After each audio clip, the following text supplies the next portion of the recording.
Good evening, everyone.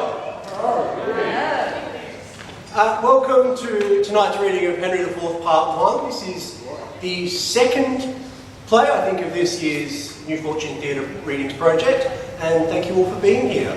My name is Patrick. I directed this show tonight, and hopefully you enjoy everything my cast and I put together. Before we begin, I would like to acknowledge the Wajapingu people of the land in which we are performing tonight, and give acknowledgement for elders past and present. Just also before we begin, if you are interested and you enjoy the exploits of Henry IV, Falstaff and Hal, we are doing part 2 next month, which I'm also directing, and will feature a few returning faces, hopefully, if they want to. So, without further ado, thank you for coming along. There will be a 10-minute interval, but that will be very clearly signposted. Thank you, everyone. Hope you enjoyed the show.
Oh, that it could be proved that some night-tripping fairy had exchanged the cradle clothes our children where they lay, and called mine Percy his Plantagenet.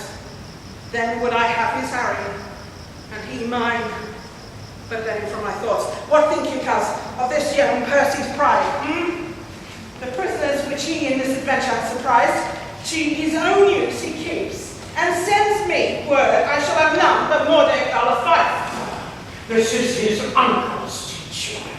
This is Worcester, malevolent to you in all respects. But I have sent to him to answer for this, and for this cause a while we must neglect our purpose towards Jerusalem. Cousin, on Wednesday night, our council we will hold at Windsor, so I inform the lords. But come yourself and speak to us again, for more it is to be said and to be done than out of anger can be uttered.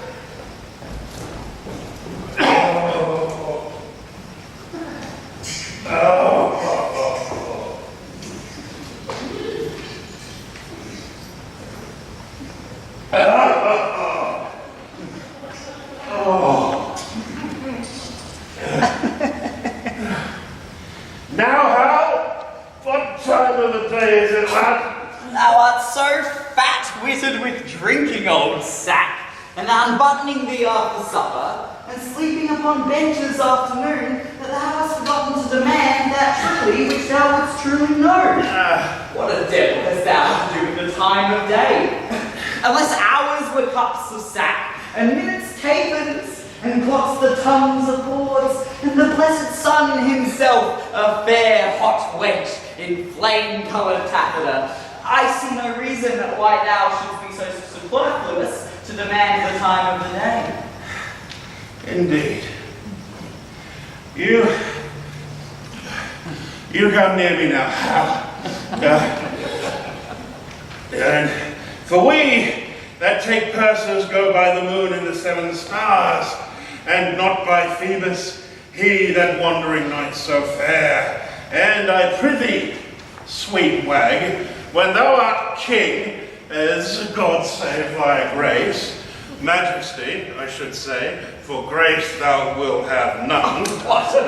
None? No, by my troth, not so much as will serve to be prologue to an egg and butter. Well, how then? Come, round me. Very then, sweet lad, when thou art king, let not us that are squires of the night's body be called thieves of the day's beauty. Let us be Dianas, foresters, gentlemen of the shade, minions of the moon, our noble and chaste mistress the moon, under whose countenance we steer. Thou sayest well, and it holds well true. For the fortune of us that are the moon's men doth ebb and flow like the sea, being governed, as the sea is, by the moon. As for proof, now, a purse of gold may resolutely be snatched on a Monday night, and most dissolutely spent on a Tuesday morning. Now, in as low an ebb as the foot of the ladder, and by in as high a flow as the ridge of the gallows. By the Lord, thou sayest true, lad.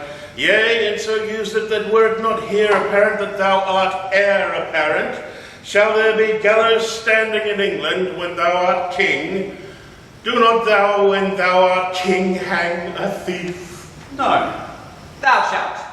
Shall I? Oh, rare. By the Lord, I'll be a brave judge. Oh, thou judgest false already. I mean, thou shalt have the hanging of the thieves, and so become a rare hangman. Well, Hal, well, as blood iron as melancholy as a gib cat or a lugged bear. Or an old lion, or a lover's lute. Yea, or the drone of the Lincolnshire bagpipe. What sayest thou to a hare, or the melancholy of Moorditch? Thou hast the most unsavoury similes, and art indeed the most comparative rascaliest sweet young prince. But, Hal, I prithee trouble me no more with vanity. I would to God thou and I knew where a commodity of good names were to be bought. An old lord of the council rated at me the other day in the street about you, sir, but I marked him not. and yet he talked very wisely. But I regarded him not, and yet he talked wisely. And in the streets too. Thou didst well, for wisdom cries out in the streets, and no man regards it. Oh, thou hast damnable iteration, and art indeed able to corrupt a saint. Thou hast done much harm upon me, Hal. God forgive thee for it. Before I knew thee, Hal, I knew nothing. And now am I, if a man should speak truly, little better than one of the wicked. I must give over this life, and I will give it over. By the Lord, and I do not, I am a villain. I'll be damned for never a king's son in Christendom. Oh. Where shall we take a purse tomorrow, Oh, Jack? soon's where thou will, lad. And I'll make one, and I do not call me villain and baffle me. I see a good amendment of life in thee, from praying to purse taking. Why, Hal, it is my vocation, Hal. 'Tis no sin for a man to labour in his vocation. Good morrow, Ned. Good morrow, sweet Hal. What says Monsieur Remorse? What says Sir John Sack? Sugar. Jack, how agrees the devil and thee about thy soul, that thou soldst him on Good Friday last for a cup of Madeira and a cold papen's leg? Sir John stands to his word. The devil shall have his bargain, for he was never yet a breaker of proverbs. He will give the devil his due. Then thou art damned for keeping thy word with the devil. Else he had been damned for cozening the devil. God, my lad, tomorrow morning, by 4 o'clock early at Gad's Hill, there are pilgrims going to Canterbury with rich offerings and traders riding to London with fat purses. I have visits for you all. You have horses for yourselves. Bartle flies tonight in Rochester. I have bespoke supper tomorrow night in Eastcheap. We may do it as secure as sleep.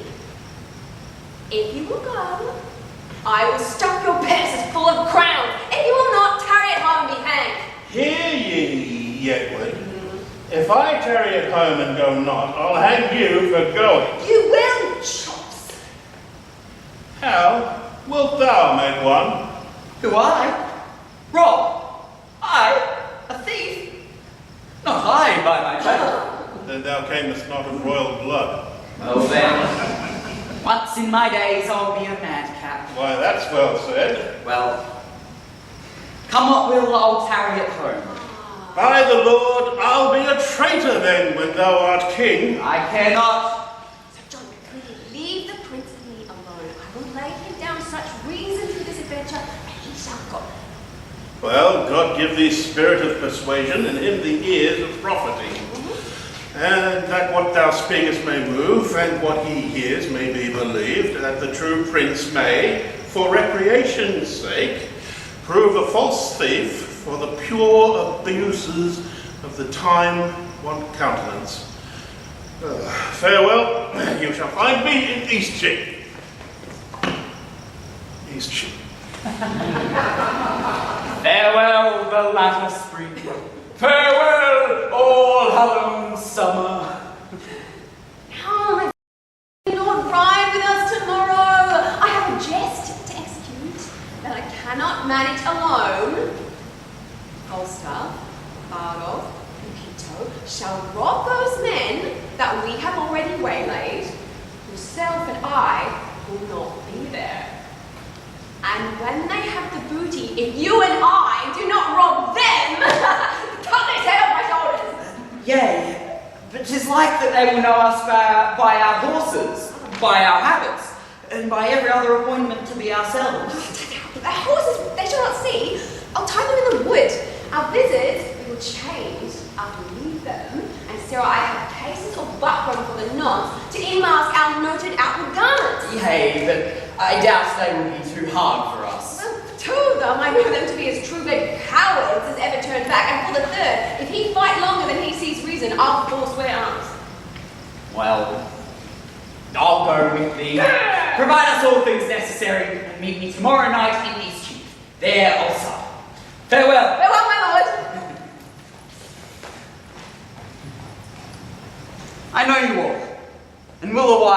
uphold the unyoked humour of your idleness. Yet herein will I imitate the sun, who doth permit the base contagious clouds to smother up his beauty from the world, that, when he please again to be himself, being wanted, he may be more wondered at by breaking through the foul and ugly mists of vapours that did seem to strangle him. If all the year were plain holidays, to sport would be as tedious as to work. But when they seldom come, they're wished for come, and nothing pleaseth but rare accidents. So, when this loose behaviour I throw off, and pay the debt I never promised, by how much better than my word I am, by so much shall I falsify men's hopes. And like bright metal on a sullen ground, my reformation, glittering o'er my faults, shall show more goodly and attract more eyes than that which hath no foil to set it off.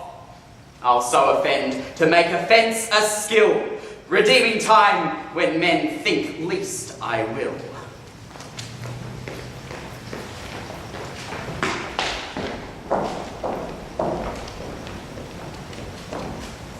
My blood hath been too cold and temperate, and up to stir these indignities, and you have found me, for accordingly you tread upon my patience, but be sure I will henceforth rather be myself, mighty, and to be feared than my condition, which hath been smooth as oil, soft as young down, and therefore lost that title of respect which the proud soul ne'er pays but to the proud. Our house, my sovereign liege, little deserves the scourge of greatness to be used on it, and that same greatness, to which our own hands have helped to make so ordinary. My lord, or step get thee gone. For I do see danger and disobedience in thine eye. Oh, sir, your presence is too bold and too peremptory. And majesty might never yet enjoy the meaning frontier of a servant's brow. You have good leave to leave us. When we need your use and counsel, we shall send for you! You are about to speak? Yea, my good lord, those prisoners in your highness' name demanded, which Harry Percy here at Compton took, were, as he says, not with strength denied, as it is delivered to your majesty. Either envy therefore, or misprison is guilty of this fault, and not my son.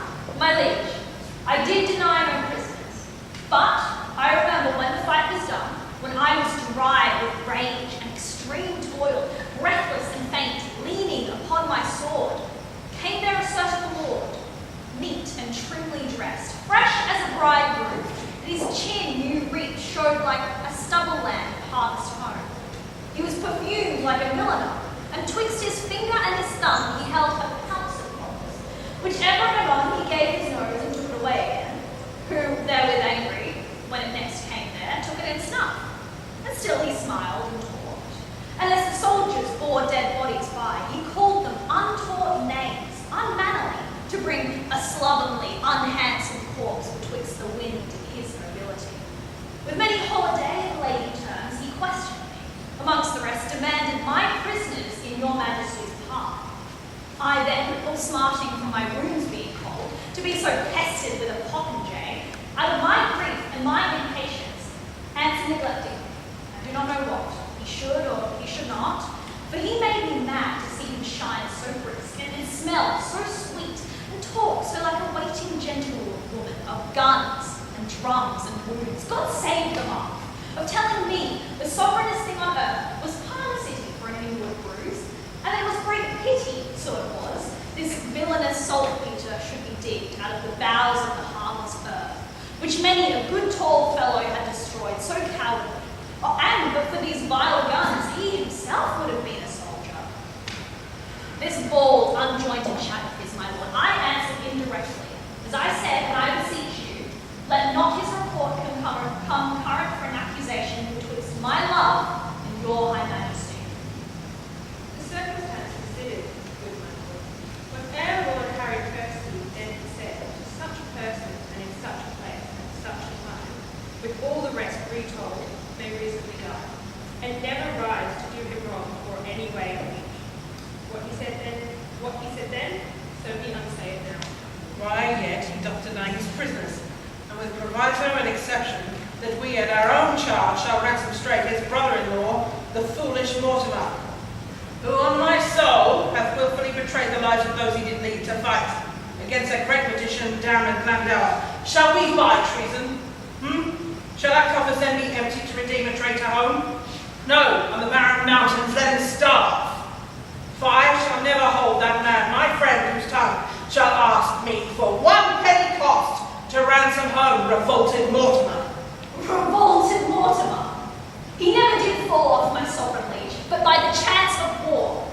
To prove that true needs no more but one tongue for all these wounds, those mouthed wounds which valiantly he took when on the gentle Severn sedgy bank, in single opposition, hand to hand, he did confound the best part of an hour in changing hardiment with grand Glendower.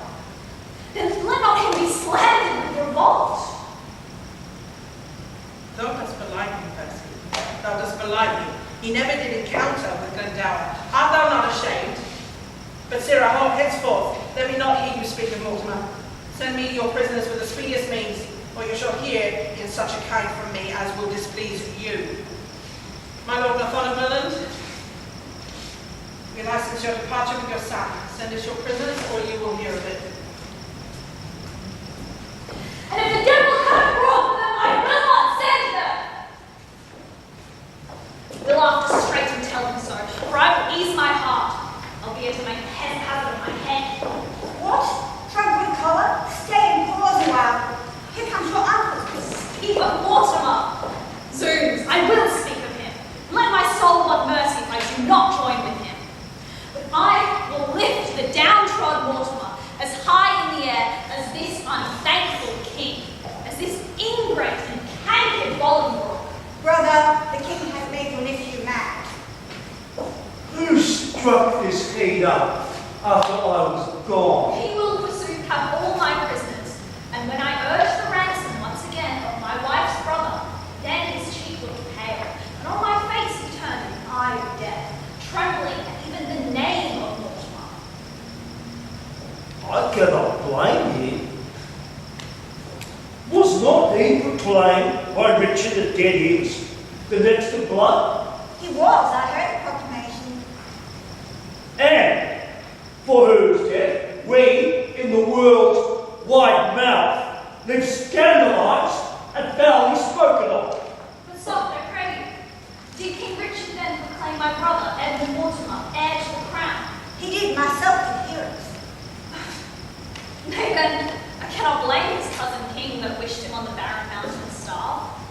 But shall it be you that set the crown upon the head of this forgetful man?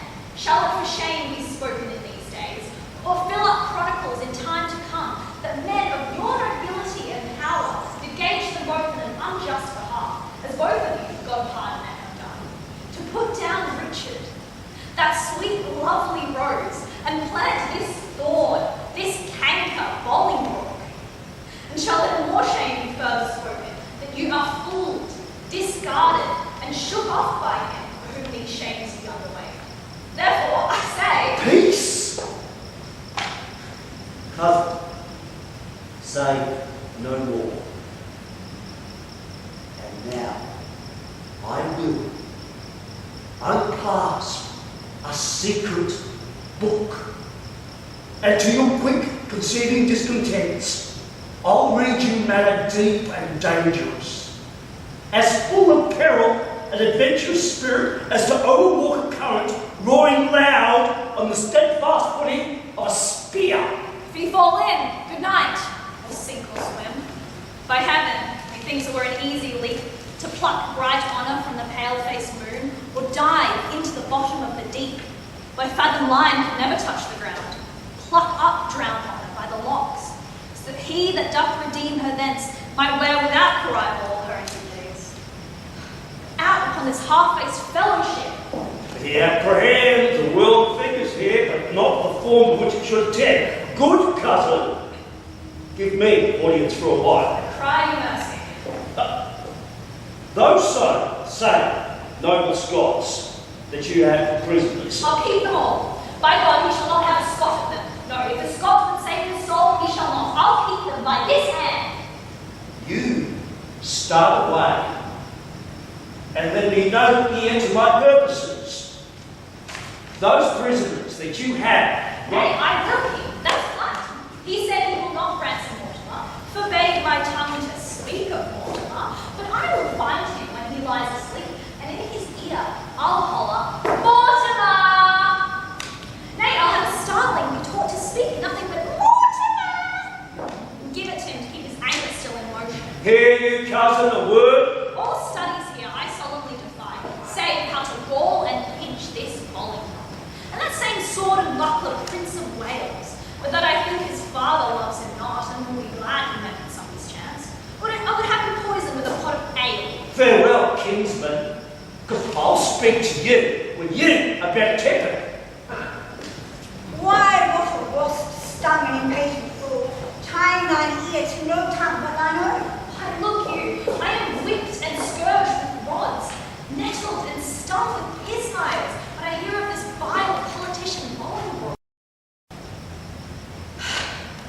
But uncle, tell your tale. I am done. Nay, if you have not to it here, I have done, Faith.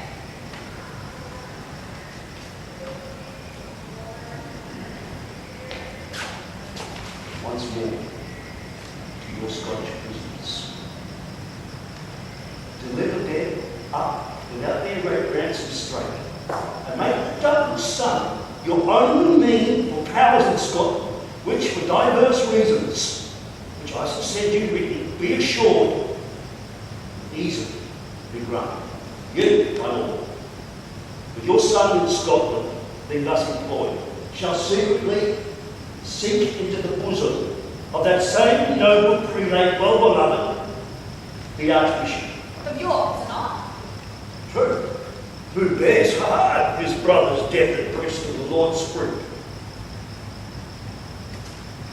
I speak this not in estimation of what I think might be, but what I know. It's ruminated, it's plotted, it's set down, and only stays to behold the face of that occasion that shall bring it on. I smell it. Upon my life, it will do well. Before the game is afoot, thou still let us slip. Why, you cannot choose with the ennobled plot, and then the power of Scotland and of York to join with Mortimer, huh? And so they shall. In faith, it is exceedingly well aimed. 'Tis no little reason that bids us speak to say our head by raising your head. Prepare ourselves as even as we can be. The king will always think him in our debt, and we think ourselves unsatisfied till he had found a time to send us home. See, already, how doth he begin to make us strangers with his looks of love? Does. Yes. Will be revenge on him. Cousin, farewell.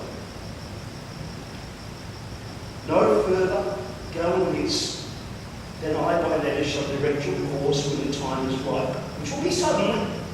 I'll steal the planned hour to Lord Mortimer, where you, Douglas, and our powers at once, as I will fashion it, shall happily meet to bear our fortunes in strong arms, which now we hold as much reserved. Farewell, good brother. We shall thrive, I trust. Uncle, adieu. But let the hours be short, till fields and blows and groans applaud our sport. Come, shelter! I have removed Falstaff's horse, and he frets like a dumb bill. Stand close.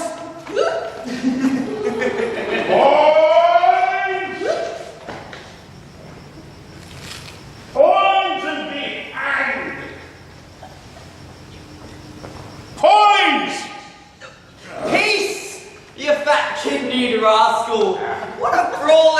thou, King? Where's Poins, Hal?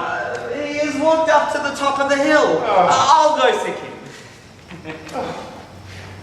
I am accursed to rob in that thief's company.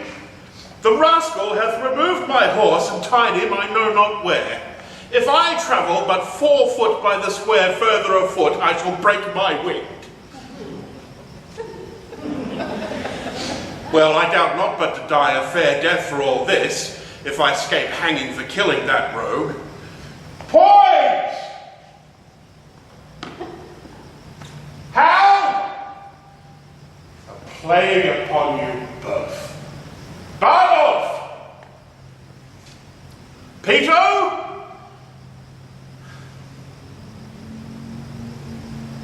I'll starve. Ere I'll rob a foot further. 8 yards of uneven ground is 10 miles afoot with me. The stony-hearted villains know it well enough. A plague upon it when thieves cannot be true to one another.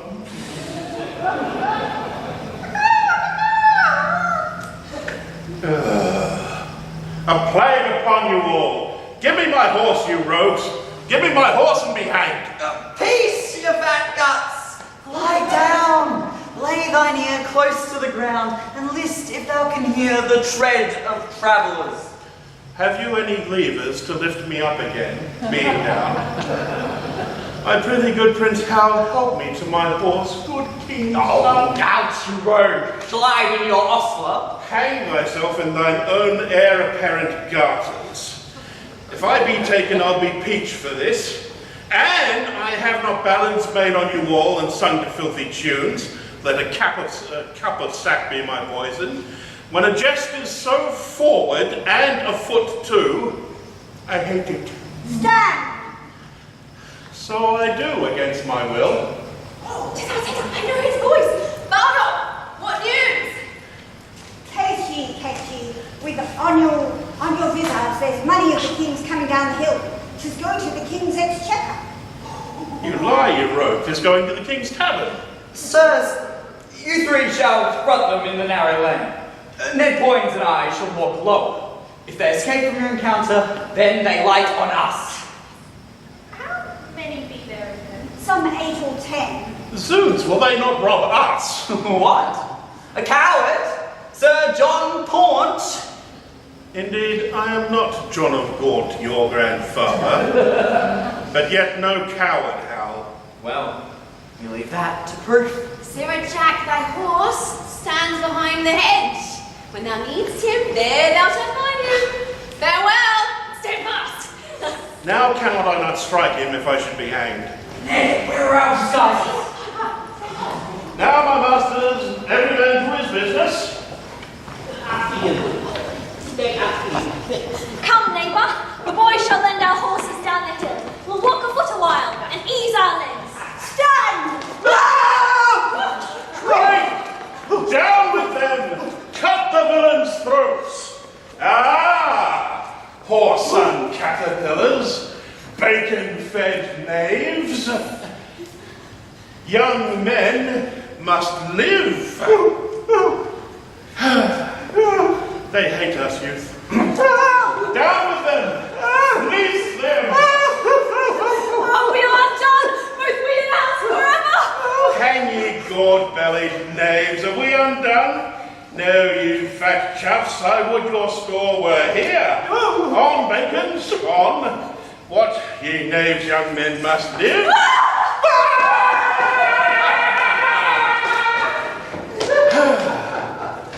And the prince and Poins be not two arrant cowards, there's no equity stirring. There's no more valor in that Poins than in a wild duck. There's your money!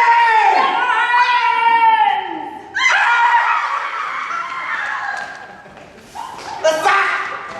Leave the sack!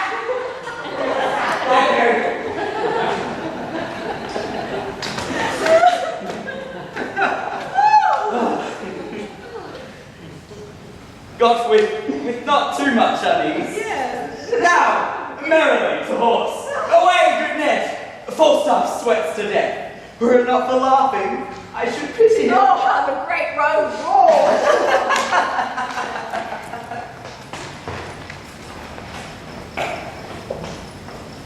But for mine own part, my lord, I could be well contented to be there, in respect of the love I bear your house. He could be contented. Why is he not there? In respect of the love he bears our house. He shows in this he loves his own barn better than he loves our house. Let me see some more. The purpose you undertake is dangerous. Why, that's certain. 'Tis dangerous to take cold, to sleep, to drink. But I tell you, my lord fool, out of this nettle, danger, we will pluck this flower, safety. The purpose you undertake is dangerous, the friends you have named uncertain, the time itself unsorted, and your whole plot too light for the counterpose of so great an opposition. Say you so? Say you so? I say unto you again, you are a shallow, cowardly hind, and you lie. What a lack brain is this? By the Lord, our plot is a good plot, as ever was laid. Our friend was true and constant. Good plot, good friends, and full of expectation. An excellent plot, very good friends. What frosty spirited rogue is this? Why, my Lord of York commends the plot, and the general course of the action. Zoons, and I were now by this rascal, and I would brain him with his lady's fan. Is that not my father, my uncle, and myself? Lord Edmund Mortimer, my Lord of York, and Owen Glendower? Is there not, besides the Douglas? Have I not all their letters to meet me in arms by the 9th of the next month?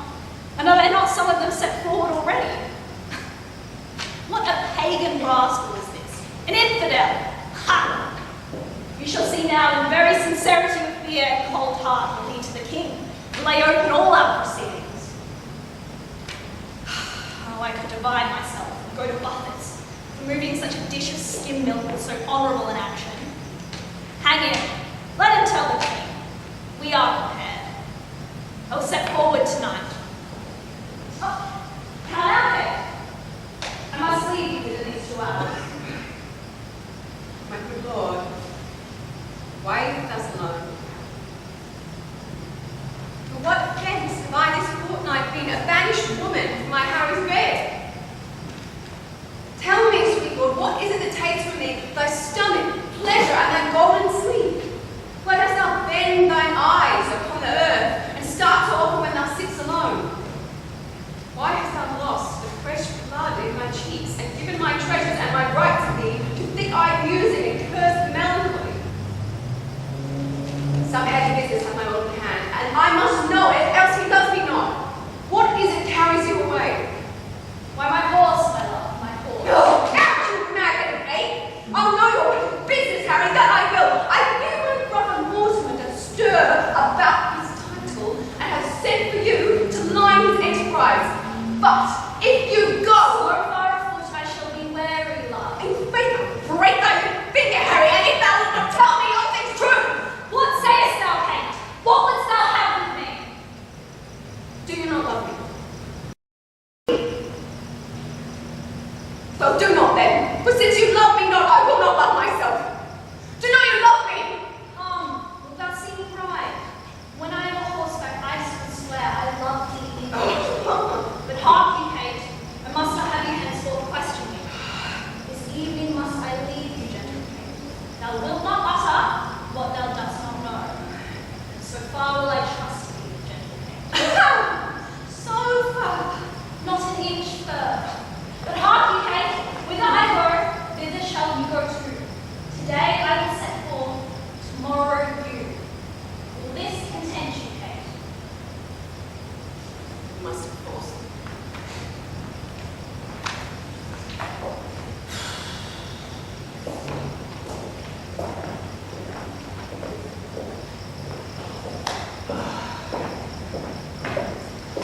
Ned! Ned! Prithee come out of that fat room and lend me thy hand to laugh a little. Where's that Ben How? Well, with 3 or 4 loggerheads, amongst 3 or 4 score hogsheads, I have sounded the very bass string of humility. Sirrah, I am a sworn brother to a leash of drawers, and can call them all by their Christian names, as Tom, Dick, and Francis. They take it already upon their salvation that though I be but Prince of Wales, yet I am the King of courtesy. Tell me flatly, I am no proud Jack like Falstaff, but a Corinthian, a lad of men, a good boy. By the Lord, so they call me. And when I am King of England, I shall command all the good lads in his chief. I am so proficient in 1/4 of an hour that I can drink with any tinker in his own language during my lifetime. But, sweet Ned, to sweeten which name of bed, I give thee this pennyworth of sugar, clapped even now into my hand by an underspeaker, one that never spake other English in his life, then, anon, sir. But, Ned, to drive away the time till Falstaff come, I prithee, do thou stand in some byroom while I question my puny drawer to what end he gave me the sugar. And do thou never leave calling Francis, that his tale to me may be nothing but anon. Step aside, and I'll show you the precedent. Francis! Oh, thou art perfect.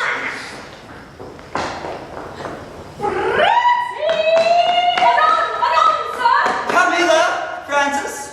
My lord? How long hast thou served, Francis? Forsooth, 5 years, and as much to... Francis! Anon, sir! 5 years! By a lady, a long lease for the clinking of pewter. But, Francis, darest thou be so valiant as to play the coward with thy indenture, and show it a fair pair of heels and run from it? Oh, Lord, sir, I'll be sworn upon all the books in England I could find in my heart. How old art thou, Francis? Let me see. Oh, about Michaelmas next, I shall be... An answer! Pray, say a little, my lord. Nay, but hark you, Francis. For the sugar thou gavest me, 'twas a pennyworth, was it not? Oh, Lord, I would it had been 2. I will give thee for it 1,000 pounds. Ask me when thou wilt, and thou shalt have it. Anon, Francis. No, Francis. But tomorrow, Francis. Or Francis, a Thursday. Or indeed, Francis, when thou wilt. But, Francis. My lord?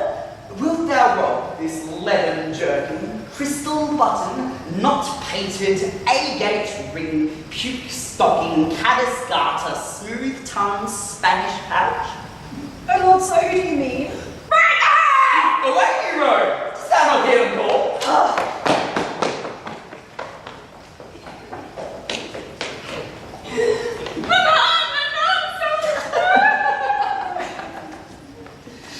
What do you want, cowards, I say? And the vengeance too. Marry and our men. Give me a cup of sack, boy. Plague of all cowards. Give me a cup of sack, rogue. No virtue extract. Thou never see Titan kiss a dish of butter, pitiful-hearted Titan, that melted at the sweet tail of the suns. If thou didst, then behold that compound. You rogue! There's lime in this sack too. There is nothing but roguery to be found in villainous man, yet a coward is worse than a cup of sack with lime in it. Villainous coward. Go thy ways, old Jack, die when thou wilt. If manhood, good manhood, be not forgot upon the face of the earth, then I am a shotten herring. There live not 3 good men unhanged in England, and one of them is fat and grows old. God help the while, a bad world, I say.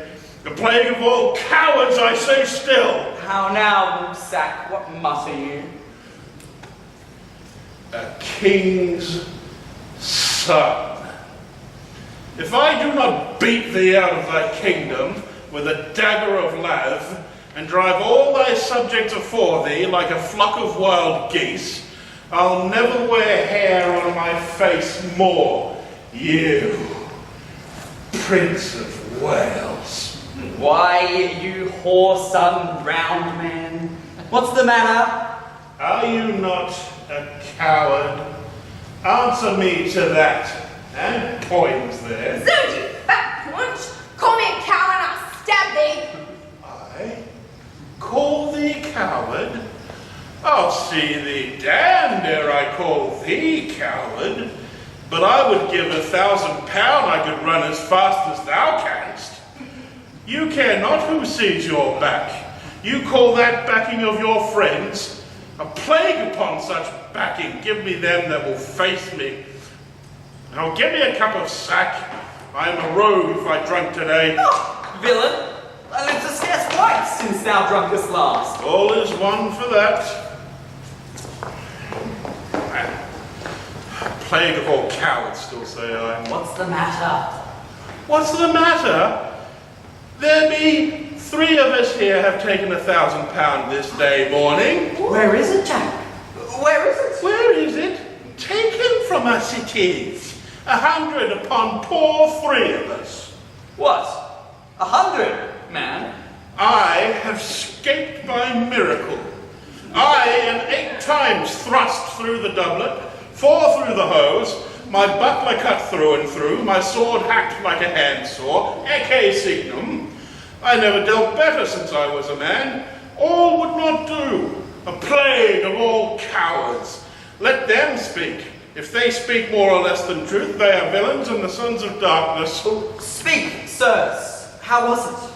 We 4 set upon some dozen. 16 at least, my lord. And bound them. No, they were not bound. You rogue, they were bound, every man of them. Yes, well, as we were sharing, some 6 or 7 fresh men set upon us. And unbound the rest, and then come in on the other. What? Fought you with them all? Oh, I know not what you call all, but if I fought not 50 of them, I am a bunch of radish. If there were not 2 or 3 and 50 upon poor old Jack, then I am no 2-legged creature. Pray God you have not murdered some of them. Nay, that's past praying for. I have peppered 2 or 3 of them. 2, I am sure I have paid. 2 rogues in buckram suits. I tell thee what, Hal, if I tell thee a lie, spit in my face, call me horse. Thou knowest my old ward. Here I lay, and thus I bore my point. 4 rogues in buckram let drive at me. What, 4? Thou saidst but 2 even now. 4, Hal, I told thee 4. Aye, he said 4. These 4 came all affront, and mainly thrust at me. I made me no more ado, but took all 7 points in my target, thus. 7? Why, there were but 4 even now. In buckram? Aye, 4 in buckram suit. 7 by these hilts, or I am a villain else. Oh, prithee, let him alone. We shall have more anon. Dost thou hear me, Hal? Aye, and mark thee too, Jack. Do so, for it is worth listening to. These 9 in buckram that I told thee of, So 2 more already. their points being broken, Down fell their hose. began to give me ground. And I followed me close, came in foot and hand, and with a thought, 7 of the 11 I paid. Monstrous. 11 buckram men grown out too. But, as the devil would have it, 3 misbegotten knaves in Kendal Green came at my back and let drive at me, for it was so dark, Hal, that thou couldst not see thy hand. These lies are like their father that begets them. Gross as a mountain, open, palpable. Why, thou clay-brained guts, thou knotty-plated fool, thou whoreson, obscene, greasy tallow catch. What, art thou mad? Art thou mad? Is not the truth the truth? Why, how couldst thou know these men in Kendal Green? When it was so dark, thou couldst not see thy hand. Come, tell us your reason. What sayest thou to this? Your reason, Jack. Your reason. What, upon compulsion? Zoons and I were at the Strappado or all the racks in the world. I would not tell you on compulsion.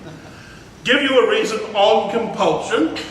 If reasons were as plentiful as blackberries, I would give no man a reason upon compulsion, I. Oh, no longer be guilty of this sin. This sanguine coward, this bed presser, this horseback breaker. Blood, you starveling, you elf skin, you dry-licked tongue, you bull's pezzle, you stockfish, oh, for breath to utter what is like thee, you tailor's yard, you sheath, you vile standing tuck. Well, breathe a while, and then to it again. And when thou hast tired thyself in base comparisons, hear me speak but this. We two saw you three set on two, and bound them and were masters of their worth. Mark now how a plain tale shall put you down. Then we two did set on you three, and with a word outface you from your prize, and have it, yea, and can show you it here in the house. And, Falstaff, what a slave art thou to hack thy sword as thou hast done, and then say it was in fight. What trick? What device? What starting hole canst thou now find out to hide thee from this open and apparent shame? Let's hear, Jack. What trick hast thou now? I knew thee, as well as he that made ye. Why, hear you, my masters, was it for me to kill the heir apparent? Should I turn upon the true prince? Why, thou knowest I am as valiant as Hercules. But beware instinct. The lion will not touch the true prince. Instinct is a great matter. I was now a coward on instinct. I shall think the better of myself and thee during my life. I for a valiant lion, and thou for a true prince. But, by the Lord, lads, I am glad you have the money. Hostess, clap the doors. Play tonight, pray tomorrow. Gallants, lads, boys, hearts of gold, all the titles of good fellowship come to you. What? Shall we be merry? Shall we have a play extempore? Content, and the argument shall be thy running away. No more of that, Hal, and thou lovest me.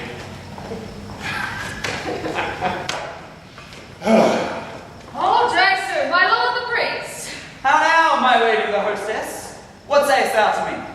Marry, my lord, there is a nobleman of the court at the door who would speak with you. He says he comes from your father. I'll give him as much as will make him a royal man, and send him back again to my mother. What manner of man is he? An old man.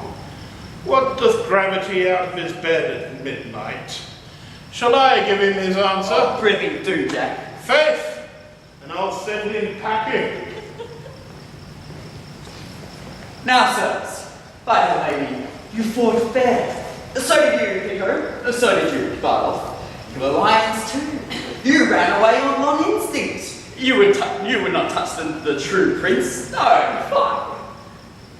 No, Faith, I ran when I saw the others run. Faith, tell me now in earnest, how came Falstaff's sword so hacked? Why, he hacked it with his dagger and said he would swear truth out of England, but he would make you believe he started fun. And persuaded us to do the right. Yeah, and to tickle our noises with spear grass to make them bleed, and then to beslubber our garments with it and swear it was the blood of true men. Oh, here comes William Jack. Here comes Benbow. And now, my sweet creature of bombast. There's villainous news abroad. You must to the court in the morning. That same mad fellow of the north, Percy, and he of Wales, that made Lucifer Cuckold. What plague you call him? Glendower. Owen the same. And his son-in-law Mortimer, and old Northumberland, and that sprightly Scot of Scots, Douglas, that runs a horseback up a perpendicular hill. Right, he that runs at high speed, and with his pistol kills a sparrow fly. You have hit it. So did he never the sparrow. Well, he is there too, and 1,000 blue caps more. Worcester is stolen away tonight. My father's beard is turned white with the news. You may buy land now as cheap as stinking mackerel. Why then, if it is like there is come a hot June, and the civil buffet hold. We shall buy maidenheads as they buy hobnails, by the hundreds. But tell me, Hal, art thou not horrible feared? Thou being heir apparent, could the world pick thee out 3 such enemies again as that fiend Douglas, that spirit Percy, and that devil Glendower? Art thou now horribly afraid? Doth not thy blood thrill at it? Not a whit, faith. I lack some of thy instinct. Well, thou wilt be horribly chid tomorrow when thou comest to thy father. If thou love me, practice an answer. Do thou stand for my father, and examine me upon the particulars of my life. Shall I? Yay! Content. This chair shall be my state, the dagger my scepter, and this cushion my crown, and the fire of grace be not quite out of thee. Now shalt thou be moved. Give me a cup of sack to make my eyes look red, that it may be thought I have wept, for I must speak in passion. Well, here is my leg. And here is my speech. Stand aside, nobility. Oh, this is excellent sport, Faith. Weep not, sweet queen, for trickling tears are in vain. The father, how he holds his countenance. For God's sake, lords, convey my tristful queen, for tears to stop the floodgates of their eyes. Oh, Jason, he doth it as like one of those harlotry players as ever I've seen. Peace, good pint pot, peace, good tickle brain. Harry, I do not only marvel where thou spendest thy time, but also how thou art accompanied. For thou, the chamomile, the more it is trodden on, the faster it grows. Yet youth, the more it is wasted, the sooner it wears. That thou art my son, I have partly thy mother's word, partly mine own opinion, but chiefly a villainous trick of thine eye, and a foolish hanging of thy nether lip that doth warrant me. If then thou be son to me, here lies the point. Why, being son to me, art thou so pointed at? Shall the son of England prove a thief and take passes? For, Harry, now I do not speak to thee in drink, but in tears. Not in pleasure, but in passion. Not in words only, but in woes also. And yet there is a virtuous man who I have often noted in thy company, but I know not his name. What manner of man? And is like your majesty. A good, portly man, and a corpulent, of a cheerful look, a blazing eye, yes. And a most noble carriage. Yes, and a most noble carriage. And, as I think, he's aged some 50. Or, by Our Lady, inclining to 80. And now I remember me, his name is Falstaff. If that man should be lewdly given, he deceiveth me. For, Harry, I see there is virtue in that Falstaff. Him keep with, the rest banish. Yeah. And tell me now, thou naughty varlet, tell me where hast thou been this month? Dost thou speak like a king? Do stand for me, and I'll play my father. Oppose me? Oh, if thou dost it answer greatly, so majestically, both in word and matter, hang me up by the heels for a rabbit sucker or a poulter's hair. Well, here am I set. And here I stand, judge my masters. Now, Harry, whence come you? My noble lord, from Eastcheap. The complaints I hear of thee are grievous. Sblood, my lord, they are false. They're false. Nay, I'll tickle ye for a young prince, i' faith. Oh, swearest thou, ungracious boy, henceforth ne'er look on me. Thou art violently carried away from grace. There is a devil haunts thee in the likeness of an old fat man. A ton of man is thy companion. Why dost thou converse with that trunk of humans, that bolting hutch of beastliness, that reverend vice, that grey iniquity, that father ruffian, that vanity in years? Wherein is he good, but to taste sack and drink it? Wherein neat and cleanly, but to carve a capon and eat it? Wherein cunning, but in craft? Wherein crafty, but in villainy? Wherein villainous, but in all things? Wherein worthy, but in none? Would your grace would take me with you? Who means your grace? Villainous, abominable misleader of youth, Falstaff! Boo! My lord, the man I know. Oh, I know thou dost. But to say I know more harm in him than in myself were to say more than I know. That he is old, the more the pity. His white hairs do witness it. But that he is, saving your reverence, a whoremaster, that I actually and utterly deny. If sack and sugar be a fault, God help the wicked. If to be old and marry be a sin, then many an old host that I know is damned. If to be fat be to be hated, then Pharaoh's lean kin are to be loved. No, my good lord, banish Peter, banish Bardolph, banish Poise, but the sweet Jack Falstaff, kind Jack Falstaff, true Jack Falstaff, valiant Jack Falstaff, and therefore more valiant being as he is, old Jack Falstaff. Banish him not from thy Harry's company. Banish not him thy Harry's company. Banish plump Jack. Banish all the world. I do. I will.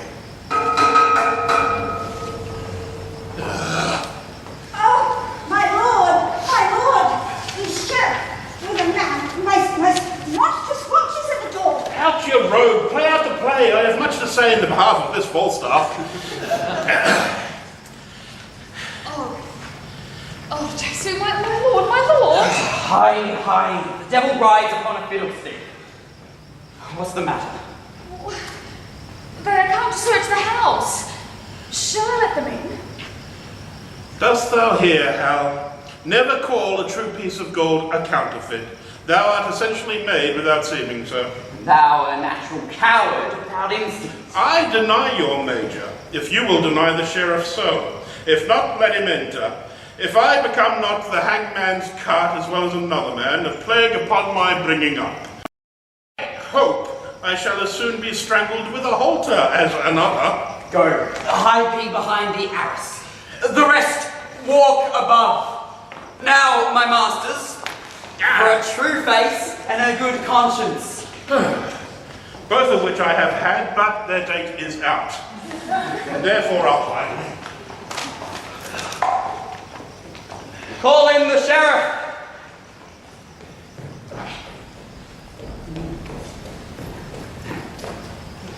Now, Master Sheriff, what is your will with me? First pardon me, my lord. A hue and cry have followed certain men unto this house. What men? Well, one of them is well known, my gracious lord. A gross, fat man. The man, I do assure you, is not here. For I myself at this time have employed him. And Sheriff, I will engage a word to thee, that I will, by tomorrow dinner time, send him to answer thee, or any man, or anything he shall be charged withal. And so, let me entreat you to leave the house. I will, my lord. There are two gentlemen having this robbery lost 300 marks. Oh, it may be so. If he have robbed these men, he shall be answerable. And so, farewell. Good night, my lord. I think it is good morrow, is it not? Oh, indeed, my lord. I think it be 2 o'clock. Falstaff, asleep behind the arrows, and snorting like a horse. Ah, how he fetches breath. Search his pockets.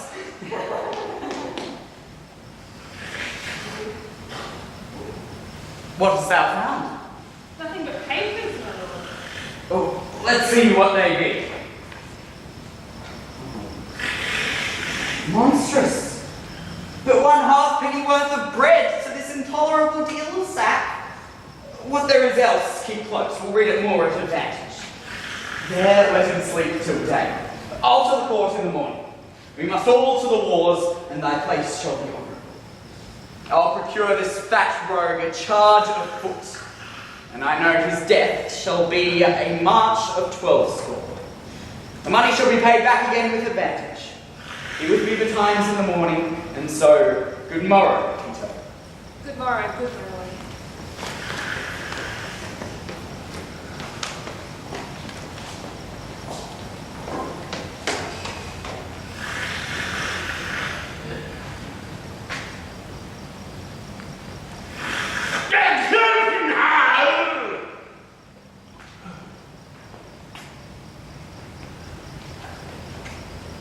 My lord, it must be intermission.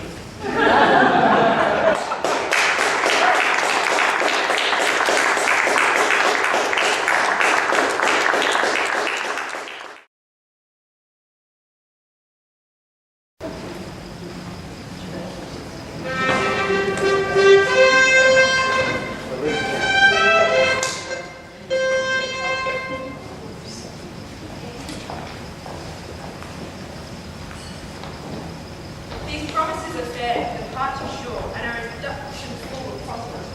Lord Mortimer and Cousin Glendower, will you sit down? And Uncle Worcester. Oh, plague upon it, I forgot the man. No, here it is. Sit, Cousin Percy, sit, good Cousin Oxford. For by that name, as oft as Lancaster doth speak of you, his cheek looks pale, and with a rising sigh he wisheth to will heaven. And you in hell, as oft as he hears Owen Glendower spoke of. I cannot blame him. At my nativity, the front of heaven was full of fiery shapes, of burning crescents, and at my birth, the frame and huge foundation of the earth shaped like a coward. Why, so it would have done at the same season if your mother's cat had been kittened, though yourself had never been born. I see the earth did shake when I was born. And I say the earth was not of my mind, if you suppose us fearing you it shook. The heavens were all on fire. The earth did tremble. Oh, the earth shook to see the heavens on fire, and not in fear of your nativity. Cousin, of many men I do not bear these crossings. Give me leave to tell you once again that at my birth, the front of heaven was full of fiery shapes. The goats ran from the mountains, and the herds were strangely clamorous to the frightened fields. These signs have marked me extraordinary, and all the courses of my life do show I am not in the role of common men. And bring him out that is but woman's son can trace me in the tedious ways of art, and hold me pace in deep experiments. I think there's no man speaks better well. Oh! Get to dinner. Peace, Cousin Percy. You make me mad. I thank all spirits from the vasty deep. So can I, and so can any man. But will they come when you do call for them? I can teach you, cousin, to command the devil. And I can teach thee, cuz, to shame the devil by telling truth. Tell truth and shame the devil. If thou hast power to raise him, bring him hither.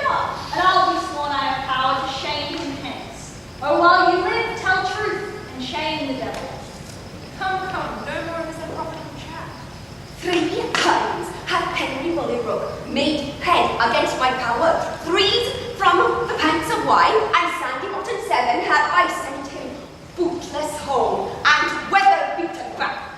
Home without boots, and foul weather too. How scapes you use in the devil's name?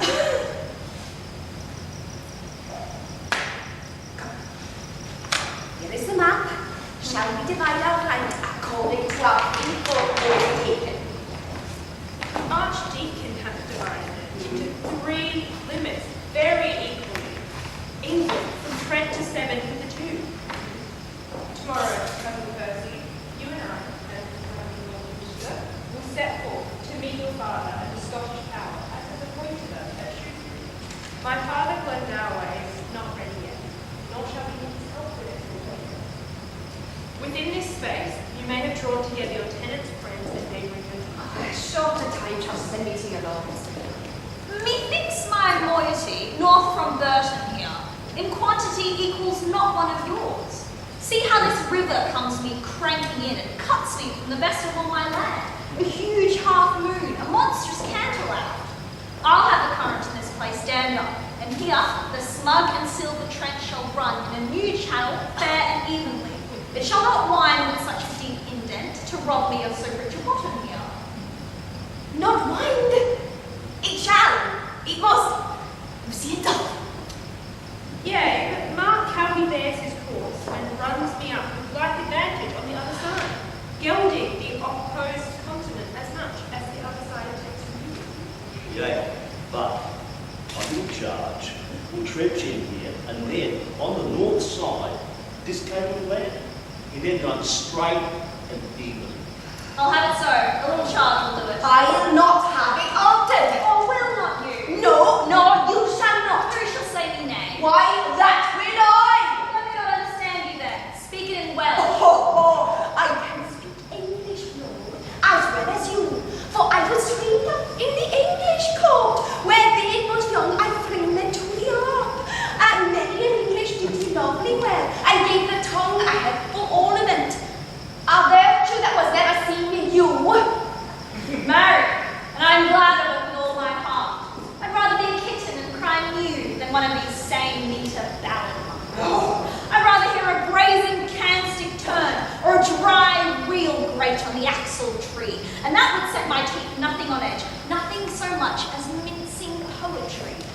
'Tis like the forced gait of a shuffling nag.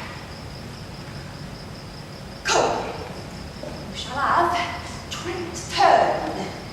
I do not care. I'll give thrice so much land to any well-deserving friend. But in the way of bargain, mark ye me, I'll cavil on the 9th part of a hair. Are the indentures drawn? Shall we be gone? Moon shines fair. May away by night. Fie, Cousin Percy, how you crossed my father. I cannot choose.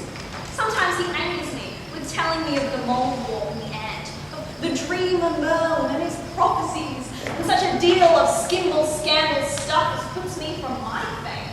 I'll tell you what, he held me up last night at least 9 hours in reckoning up the several devils' names that were his lackeys. I cried hum and, well, go to, but marked him not a word. Oh, he is as tedious as a tired horse, a railing wife, worse than a smoky house. I'd rather live with cheese and garlic and windmill farm than feed on cakes and have him talk to me in any summer house in Christendom. In faith, he is a worthy gentleman, exceedingly well read and popular in strange concealment, valiant as a lion, and wonderfully affable, and is bountiful at mine India. Shall I tell you, cousin? Hold your temper in a high respect, and curse yourself even in his natural scope when you come across his humour. Faith he does. I warrant you that man is not alive, might so have tempted him as much as you have done without taste of danger or proof. Do not use it off. Let me know. In fact, my lord, you are too willful blind. And since you're coming hither, you have done enough to put him quite beside himself with his patience. You must learn to amend his fault, though sometimes it shows greatness, courage, and blood, and that's the dearest grace it renders you. Yet oftentimes it does present harsh rage, defective manners, want of government, pride, haughtiness, opinion, disdain, the least of which, haunting a nobleman, loseth men's hearts and leaves them behind a stain upon the beauty of all parts besides, beguiling them commendation.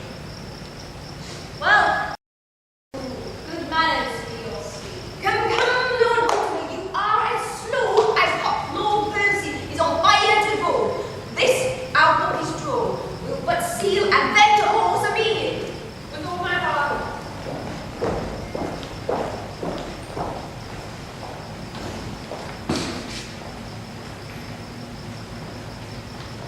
I know not whether God will have it so, but of some displeasing service I have done, that in his secret doom out of my blood he'll breed revengement and a scourge for me. But dost thou in thy passages of life make me believe thou art only marked for the hot vengeance of heaven and the rod of heaven to punish my mistreadings? Tell me else, could such inordinate and low desires, such poor, such bare, such lewd, such mean attempts, such barren pleasures, such rude society, as thou art matched with all and grafted to, accompany the greatness of thy blood, and hold their level with thy princely heart. So please your majesty, I would I could quit all offences with this clear excuse. As well, I am doubtless I can purge myself of many I am charged withal. Yet such extenuation, let me beg, as in reproof of many tales devised, which oft the ear of greatness needs must hear, by smiling pig-thanks and base newsmongers. I may for some things true, wherein my youth hath faulty wandered and irregular, find pardon on my true submission. Oh, God pardon thee. Yet let me wonder, Harry, at thy affections, which do hold a wing quite from the flight of thy ancestors. Thy place in council thou hast lost, which by thy younger brother is supplied, and art almost alien to the heart of all the court and princes of my blood. The hope and expectation of thy time is ruined, and the soul of every man do prophetically think forethink thy fall. Had I so lavish of my presence been, so common hackneyed in the eyes of men, so stale and cheap to vulgar company, opinion that should help me to the crown, had still kept law to possession and left me in reputeless banishment, a fellow of no mark nor livelihood. But by being seldom seen, I could not stir, like a comet, I was wondered at. That men would tell their children, this is he. Others would say, well, which is Bolingbroke? And then I stole all courtesy from heaven and dressed myself in such humility that I did pluck allegiance from men's hearts, loud shouts and salutations from their mouths, even in the presence of the crowned king. Thus did I ever keep my person fresh and new, my presence like a robe pontifical, ne'er seen but wondered at, and so my state, seldom but sumptuous, showed like a feast, and won by rareness such solemnity. The skipping king, well, he ambled up and down with shallow gestures and rash babbing wits, soon kindled, soon burnt, carded estate, mingled his royalty with capering fools, in offered himself to popularity. So when he had occasion to be seen, he was but the cuckoo is in June, heard, but not regarded. And in that very line, Harry, standest thou. But thou hast lost thy princely privilege with vile participation. Not an eye but is aweary of thy common sight, save mine, which hath desired to see thee more, which now doth that I would not have it so, but blind itself with foolish tenderness. I shall hereafter, my thrice gracious lord, be more myself. For all the world, as thou art to this hour, was Richard then, and even as I was then is Hotspur now. Now by my sceptre and my soul to boot, he hath more worthy interest to the state than thou the shadow of succession. What never dying honour hath he got against renowned Douglas, whose high deeds through all the kingdom that acknowledge Christ thrice have this Hotspur, Mars, in swaddling clothes, this infant warrior in his enterprise, this discomfited great Douglas, taken him once, enlarged him, and made a friend of him, to fill the mouth of deep defiance up and shake the peace and safety of our throne. And what say to you to this? Percy, Northumberland, the Archbishop's Grace of York, Douglas Mortimer, capitulate against us and are up. But wherefore do I tell these news to thee? Why, Harry, do I tell thee of my foes, which art my nearest and dearest enemy? Though that art like enough, though through vassal fear, base inclination, and the start of stream, to fight against me under Percy's pay, to dog his ills, courtesy and his frowns, to show how much thou art degenerate. Do not think so. You shall not find it so. And God forbid that so much swayed your majesty's good thoughts away from me. I will redeem all this on Percy's head. And in the closing of some glorious day, be bold to tell you that I am your son. When I will wear a garment all of blood, and stain my favours in a bloody mask, which washed away shall scour my shame with it. This, in the name of God, I promise here, the which, if he be pleased, I shall perform. I do beseech your majesty, may salve the long-grown wounds of my intemperance. If not, the end of life cancels all bonds, and I will die 100,000 deaths, ere break the smallest parcel of this vow. 100,000 rebels die in this, and thou shalt have charge and trust, sovereign trust herein. How now, good blood, they look so full of speed. So much business I have come to speak of. Lord Mortimer of Scotland has sent word that Douglas and the English rebels met on the 11th of this month in Shrewsbury. Earl of Westmoreland has set forth today, with him my son, Lord John of Lancaster, for this advertisement is 5 days old. On Wednesday next, Harry, you shall set forward. On Thursday, we ourselves will march. Our general forces at Bridgenorth shall we meet. Our hands are full of business. Let's away. Advantage fees in fact while men delay. Adolf, am I not fallen away entirely since this last action? Do I not bait? Do I not dwindle? Why, my skin hangs about me like an old lady's loose gown. I am withered like an old apple drum. Well, I'll repent, and that suddenly, while I am in some liking. I shall be out of heart shortly, and then I shall have no strength to repent. And I have not forgotten what the inside of a church is made of. I am a peppercorn, a brewer's horse, the inside of a church. Company, villanous company, hath been the spoil of me. Sir John, you are so fretful, you cannot live long. Why, there it is. Come, sing me a bawdy song, make me merry. I was as virtuously given as a gentleman need to be. Virtuous enough, swore little, diced not above 7 times a week, went to a bawdy house not above once in a quarter of an hour, paid money that I borrowed 3 or 4 times, lived well and in good compass, and now I live out of all order, out of all compass. Why, you're so fat, Sir John, that you must needs be out of all compass, out of reasonable compass, Sir John. Do thou amend thy face, and I'll amend my life. Thou art our admiral. Thou bearest the lantern in the poop, but 'tis in the nose of thee.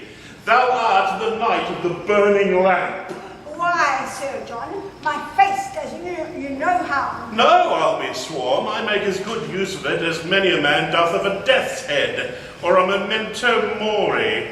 I never see thy face, but I think upon hellfire. When thou rannest up Gad's Hill in the night to catch my horse, if I did not think thou hadst been a ball of wildfire, there's no purchase in money. Oh, thou art a perpetual triumph, an everlasting bonfire light. Thou hast saved me 1,000 marks in links and tortures, walking with thee in the night between tavern and tavern. But the sack that thou hast drunk me would have bought me lights as good cheap as the dearest chandlers in Europe. I have maintained that salamander of yours with fire any time this 32 years, God reward me for it. I would my face were in your spout. God of mercy, so should I be sure to be heartburnt. How now, Dame Partlet? Have you inquired yet who picked my pocket? Why, Sir John, what do you think, Sir John? Do you think I keep thieves in my house? I have searched, I have inquired, so has my husband, man by man, boy by boy, servant by servant. The time of a hair was never lost in my house before. Ye lie, hostess. Bardolph was shaved and lost many a hair, and I'll be sworn my pocket was picked. Go on, go to. You're a woman. Go. Who I? No, I defy thee. God's light, I was never called so in mine own house before. Go to. I know you well enough. No, Sir John, you do not know me. I know you, Sir John. You owe me money, Sir John, and now you pick a quarrel to beguile me of it. I bought you a dozen of shirts to your back. Dowless. Filthy Dowless. I have given them away to bakers' wives. They have made bolters of them.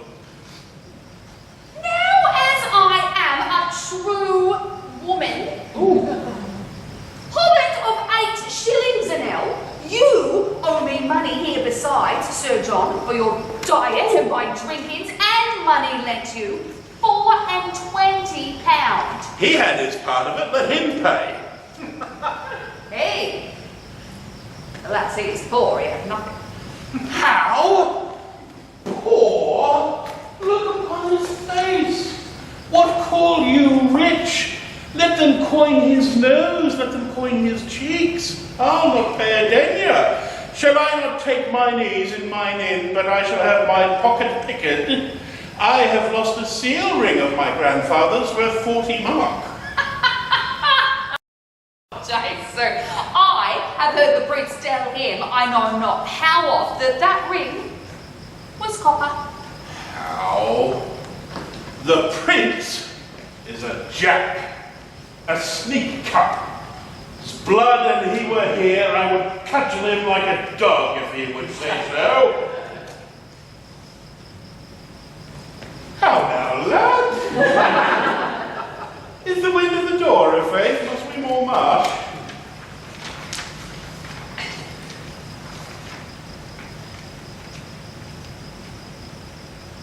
Oh, why don't you say something? I would my face were in your belly. Yea, 2 and 2 Newgate fashion, so I heard. My lord, I pray you hear me. Oh, what sayest thou, mistress, quickly? My good lord, hear me. Prithee let her alone, and this to me. What sayest thou, Jack? The other night I fell asleep here, behind the arras, and had my pocket picked.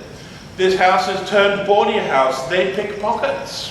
What didst thou lose, Jack? Wilt thou believe me, Hal? 3 or 4 bonds of £40 apiece, and a seal ring of my grandfather. A trifle, some 8-penny matter. So I told him, my lord, and I said I heard your grace say so. And, my lord, he speaks most vilely of you, like a foul-mouthed man as he is. He said he would cudgel you. What? He did not. There's neither faith, nor truth, nor womanhood in me else. There's no more faith in thee than in a stewed prune, nor no more truth in thee than in a drawn fox. And for womanhood, Maid Marian may be the deputy's wife of the ward to thee. Go, you thing, go. Sir What thing? What thing?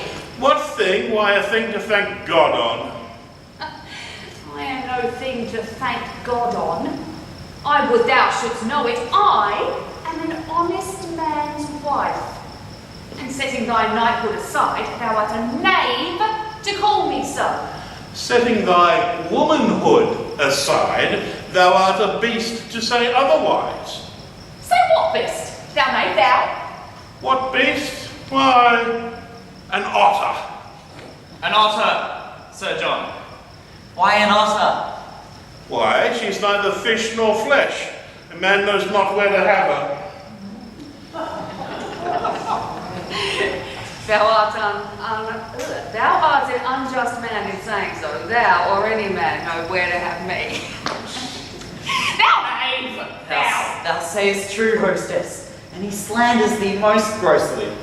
He doth you, my lord, and said this other day you owed him £1,000. Sirrah, do I owe you £1,000? £1,000, Hal. 1,000,000. Thy love is worth 1,000,000. Thou owest me thy love. Nay, my lord, he called you Jack, and said he would cudgel you. Did I, Bardolph? Yes, you did, Sir John. You said so. If he said my ring was copper, I say, 'tis copper. Darest thou be as good as thy word now? why, Hal, thou knowest as thou art but man I dare, but as thou art prince, I fear thee as I fear the roaring of the lion's whelp. And why not as the lion? The king himself is to be feared as the lion. Dost thou think I'll fear thee as I fear thy father? Nay, and I do, I pray God my girdle break. Oh, if it should, how would thy guts fall about thy knees? But, sirrah, there's no room for faith, truth, nor honesty in this bosom of thine. Charge an honest woman with picking thy pocket? Why, thou whoreson, impudent, embossed rascal, if there were anything in thy pocket but one poor pennyworth of sugar candy, I am a villain. And yet you will stand to it. You will not pocket up wrong. Art thou not ashamed? You confess then. You picked my pocket. It appears so by the story. Hostess, I forgive thee. Go make ready breakfast, look to thy servants, cherish thy guests. Thou shalt find me tractable to any honest reason. Thou seest, I am pacified still. May prithee be gone. Now, how? Ooh.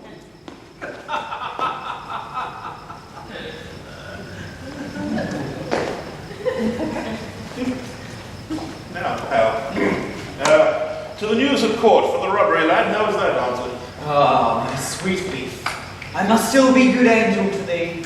The money is paid back again. Oh, I do not like that paying back. 'Tis a double labour. Oh, I am good friends with my father, and may do anything. Rob me the exchequer the first thing thou doest, and do it with unwashed hands, too. I have procured thee, Jack, a charge of foot. I would it have been of horse. Well, God be thanked for these rebels. They offend none but the virtuous. I laud them. I praise them. Bardolph, Yes, my lord. go bear this letter to Lord John of Lancaster. To my brother John, this to my Lord of Westmoreland. Go, Peter, to horse, for thou and I have 30 miles to ride yet ere dinner time. Jack, meet me tomorrow in the Temple Hall, at 2 o'clock in the afternoon. There thou shalt know thy charge, and there receive money and order for their furniture. The land is burning. Percy stands on high, and either we or they must lower lie. Brave words, rare world. Hostess, my breakfast, come. Oh, I wish this tavern were my drum.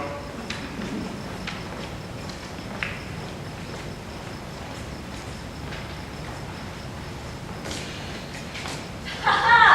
Well said, my noble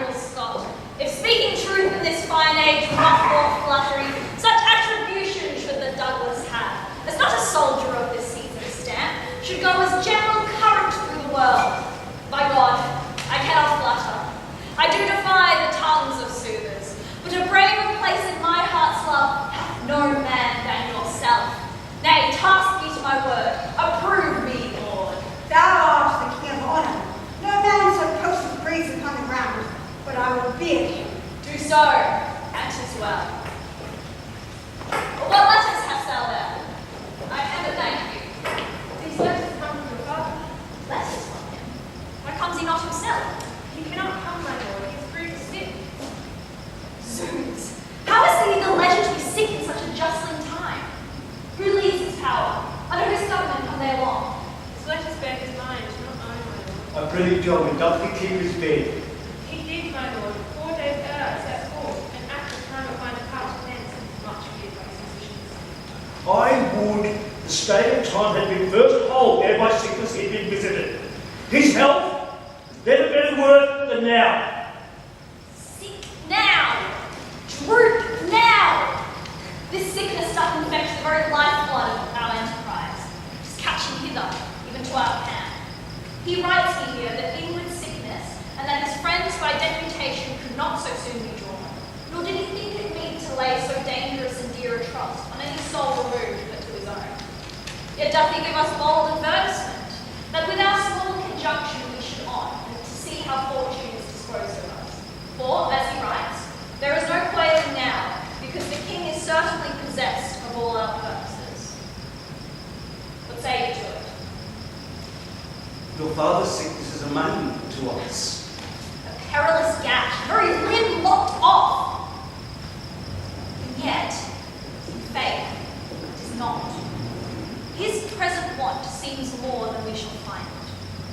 Were it good to set the exact wealth of all our states at one cast, to set so rich a main on the nice hazard of one doubtful hour?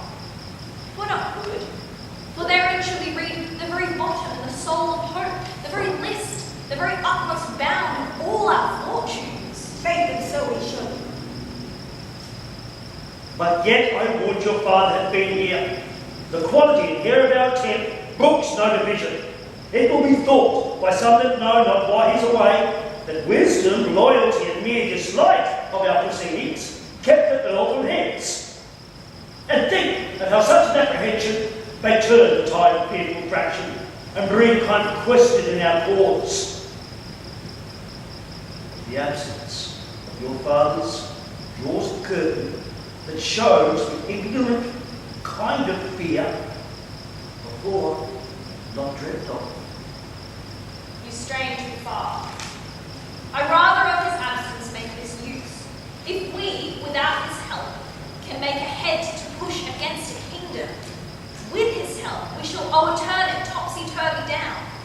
Yet all goes well, yet all our joints are whole. As heart can think, there is not such a word spoken in Scotland as this term of fear.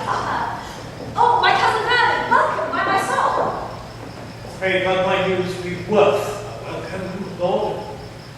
The Earl of Westmoreland, 7,000 strong, is marching hitherwards with him, Prince John. No harm.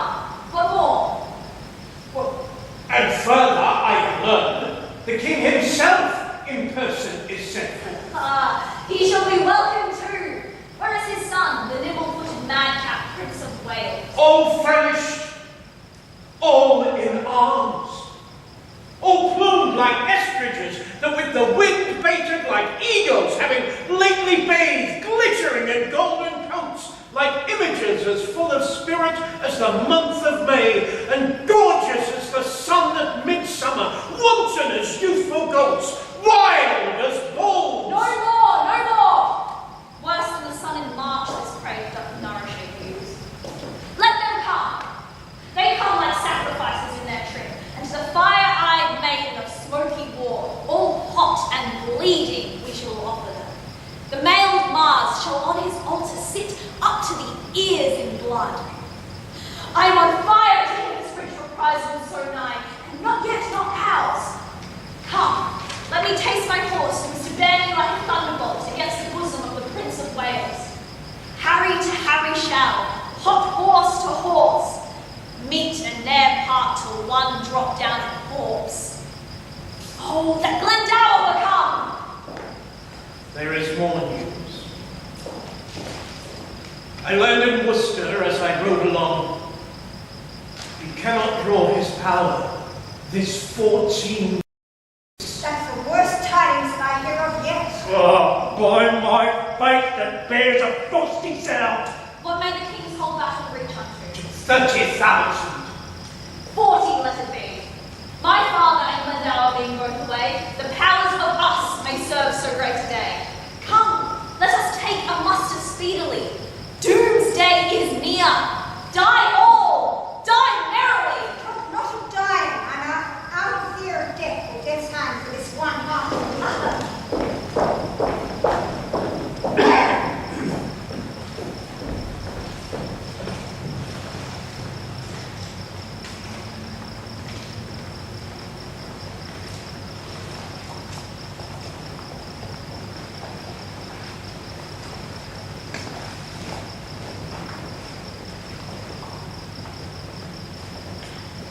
Fire get thee before to Coventry, fill me a bottle of sack, our soldiers shall march through, we'll to Sutton Coldfield tonight. Will you give me money, Captain? Oh, play out, play out. Bid my Lieutenant Peter leave me at Townsend. I will, Captain. Farewell.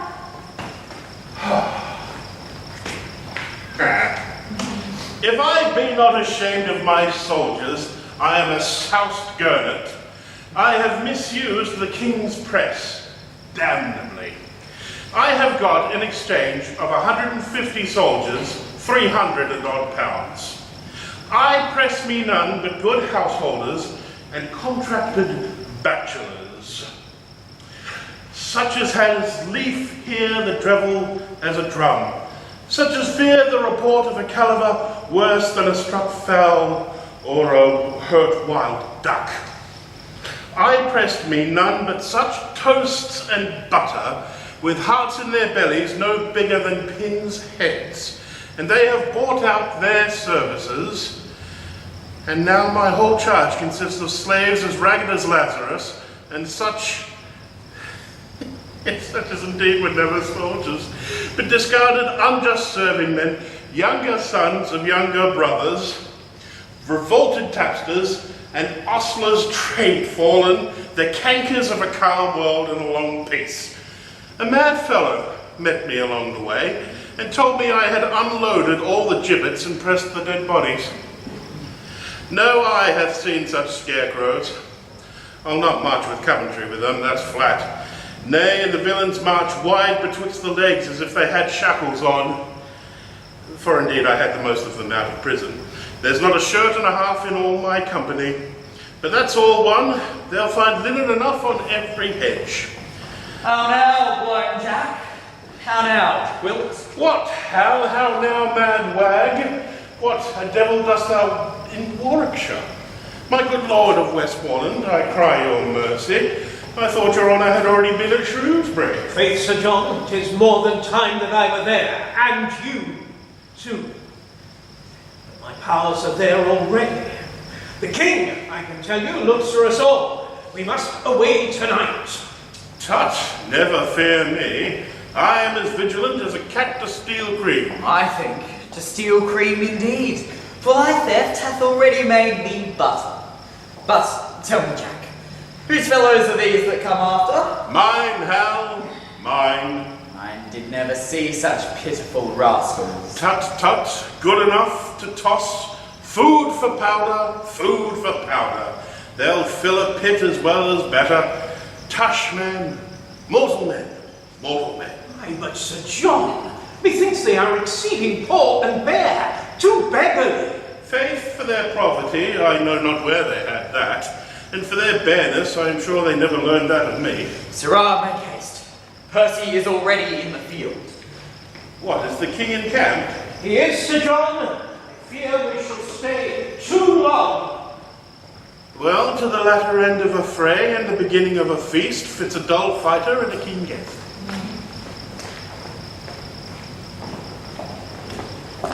We'll fight with him tonight. It may not be. You give him then advantage. Not a witch. What say you, sir? Looks he not to supply? And so do we. His is certain, ours is doubtful. Good cousin, be advised, stir not tonight. Do not, my lord. You do not counsel well. You speak it out of fear and cold heart. Do we no slander, Douglas? By my life, I dare well maintain it. content with my life. If well respect and honour bid me on, I hold as little counsel with weak fear as you, with my lord or any Scot that this day lives. Let it be seen tomorrow in the battle which of us fears. Yea, or tonight. For content then. Tonight, say I. Well, come, it may not be. I wonder much, being a man of such great leading as you are, that you foresee not what impediments drag back our expedition. Certain horse of my cousin Vernon's are not yet come up. Your Uncle Worcester's horse came back today, and not a horse is half the half himself. So are the horses of the enemy in general journey baited and brought low. The better part of ours are full of rest. The number of the king exceeded ours. For God's sake, cousin, wait until all come in. That comes a fresh offer from the king if you vouchsafe me hearing and respect. Welcome, Sir Walter Blunt. Would to God you were of our determination. But to my charge, the king has sent to know the nature of your griefs, and whereupon you conjure from the breast of civil peace such bold hostility, teaching his duteous land ordained cruelty. If that the king has any way with your good deserts forgot, which he confesses to be manifold, he bids you name your grief, and with all speed you shall have your desires, with interest, and pardon absolute for yourself, and these is misled by your suggestion. The king is kind. And well, we know the king knows what time to promise, when to pay. My father, my uncle, and myself did give him that same royalty he wears. Aye. My father gave him welcome to the shore. But when he heard him swear and vow to God, he came but to be Duke of Lancaster. My father, in kind heart and pity moved, swore him assistance, and performed it too. He presently, as greatness knows itself, steps me a little higher than his vow made to my father, while his blood was poured upon the naked shore of Ravensperg. And now cries out upon abuses, seems to weep over his country's wrongs. And by this face, this seeming brow of justice, did he win the hearts of all that he did angle for. In short time after he deposed the king, soon after that deprived him of his life, disgraced me in my happy victories, sought to entrap me by intelligence, rated my uncle from the council board, in rage dismissed my father from the court, broke oath on oath, committed wrong on wrong, and in conclusion drove us to seek out this head of safety, and withal to pry into his title, which we find too indirect for long continuance. Shall I return this answer to the king? Not so, Sir Walter. We'll withdraw a while, and in the morning early shall mine uncle bring him our purposes. And so, farewell. I would you would accept grace and law. And maybe so we shall. Pray to God you do.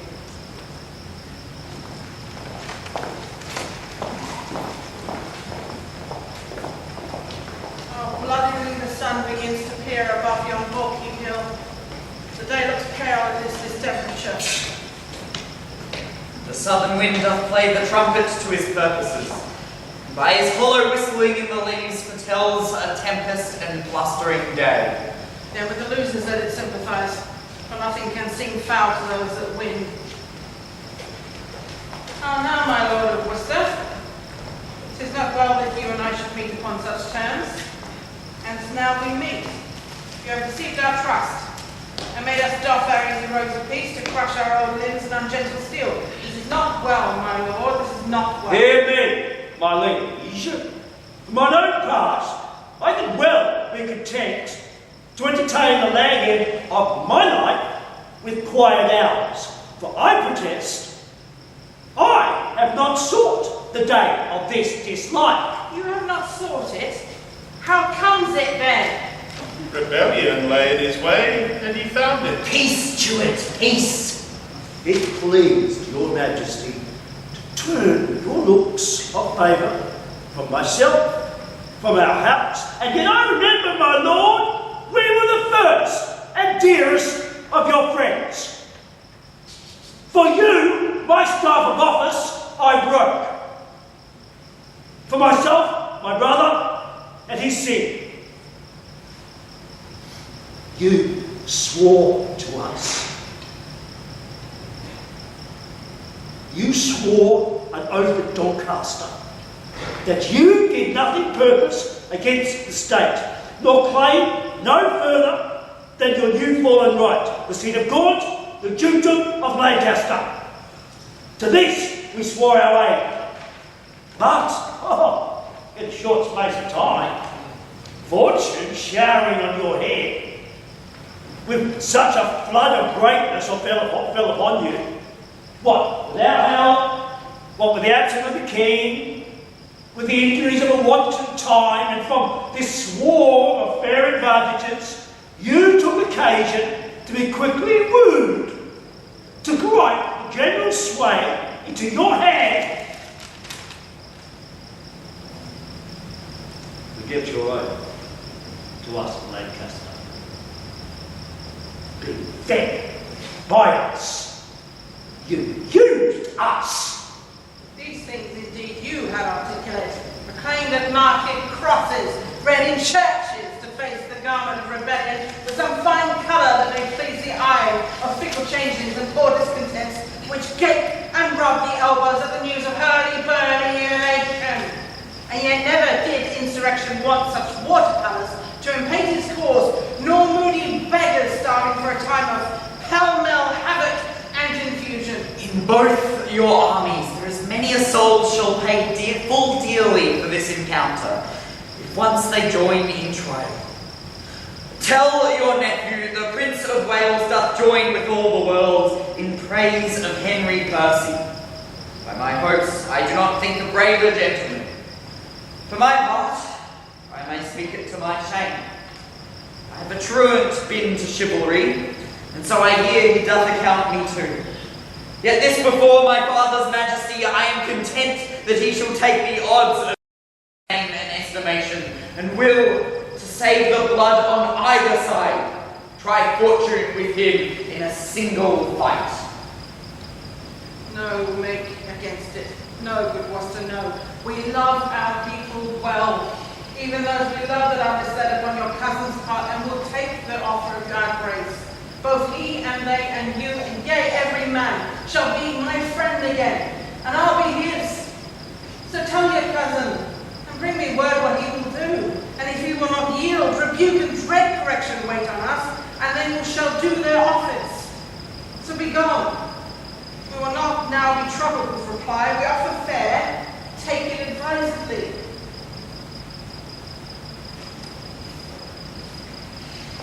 It will not be accepted, on my life. The Douglas and the Hotspur, both together, are confident against the world in arms.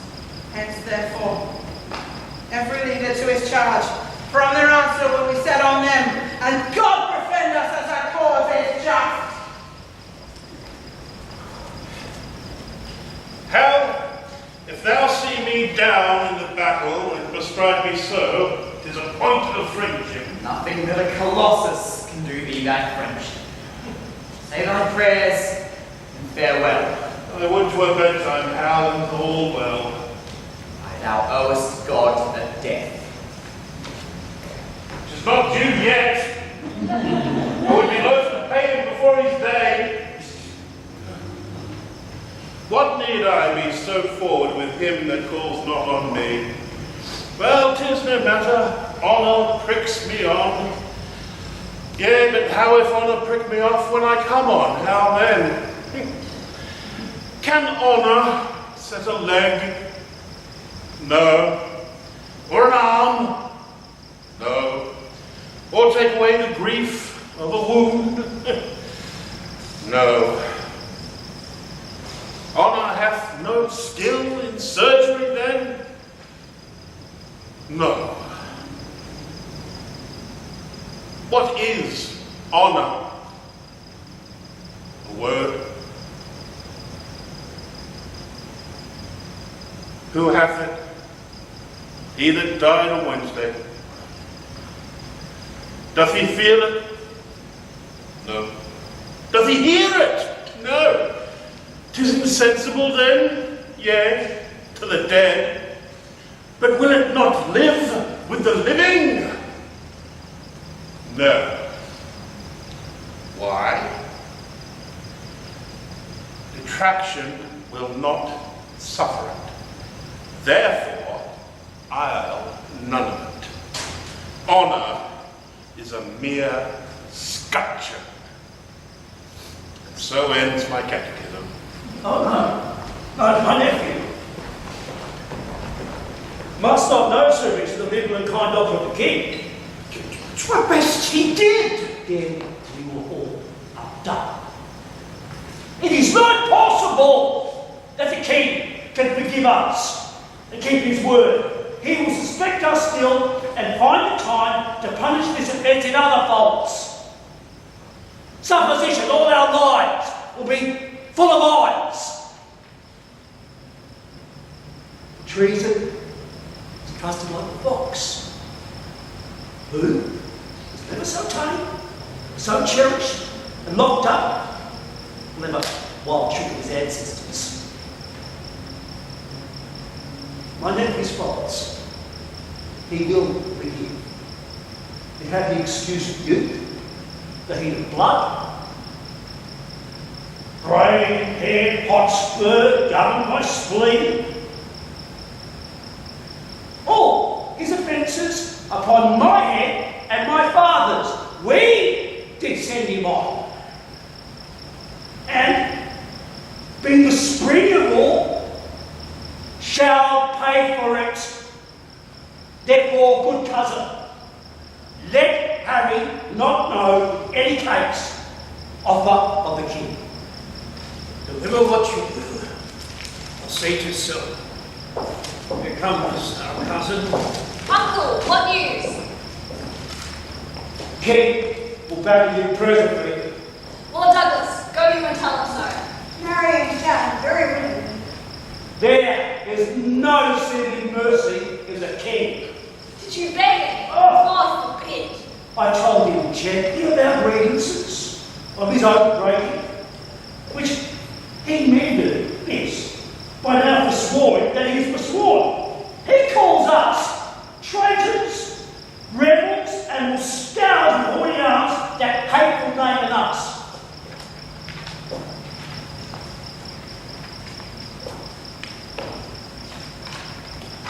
Gentlemen, to arms! I've thrown a grave prize to King Henry's teeth, and which cannot choose but bring him quickly on. the Prince of Wales. Step forward before the king and nephew challenge you to a single fight. Oh, would the quarrel lay upon our heads, and that no man may draw short breath today, but I and Harry Monmouth. Tell me, how shredded is Tarsi? Is he in contempt? No, by my soul. I never in my life did hear a challenge urged more modestly. He gave you all the duties of a man, trimmed up your praises with a princely tongue, and chid his truant youth with such a grace. Fair did he pause. But let me tell the world, if he outlived the envy of this day, England did never owe so sweet a hope, so much misconstrued in wantonness. Cousin, I think thou art enamored of his follies. Never did I hear of any prince so wild a liberty. But be he as he will, yet once ere night I will embrace him with a soldier's arm, that he shall shrink under my courtesy. Arm with speed, and fellows, soldiers, friends, better consider what you have to do than I that have not well the gift of tongue lift your blood up with persuasion. Oh, gentlemen, the time of life is short. To spend that shortness basely were too long. If life did ride upon a dial's point, still ending at the arrival of an hour. If we live to tread on kings. If die, brave death when princes died with us. Now, for our consciences, the arms are fair when the intent of bearing them is just. My lord, prepare. The king comes on apace. cuts me from my tail for I profess not talking. Only this, let each man do his best. And here draw I a sword whose temper I intend to stain with the best blood I can meet withal in the adventure of this perilous day. Sound all the lofty instruments of war, and by that music let us embrace, for heaven to earth, some of us never shall a second time do such a courtesy. Aye. What is thy name that in this battle thou dost cross me? What honour dost thou seek upon my head? Know that my name is Douglas. And I can warn thee in the battle thus, because some tell me that thou art the king. And thou shalt find a king with revenge. Ah! Oh, Douglas! Hadst thou fought at Helmden thus, I never had triumphed upon a Scot. All guns, all one. Here breathless lies the king. This Douglas? No. I know this face full well. A gallant knight he was, his name was Blunt, semblably furnished like the king himself. A fool go thy soul, whither it goes. A borrowed title hast thou brought to dear. Why didst thou tell me that thou wert a king? The king hath many marching in his coats. Now by my sword I will kill all his coats. I will murder all his wardrobe piece by piece until I meet him king. Up and away! Our soldiers stand full fairly for the day.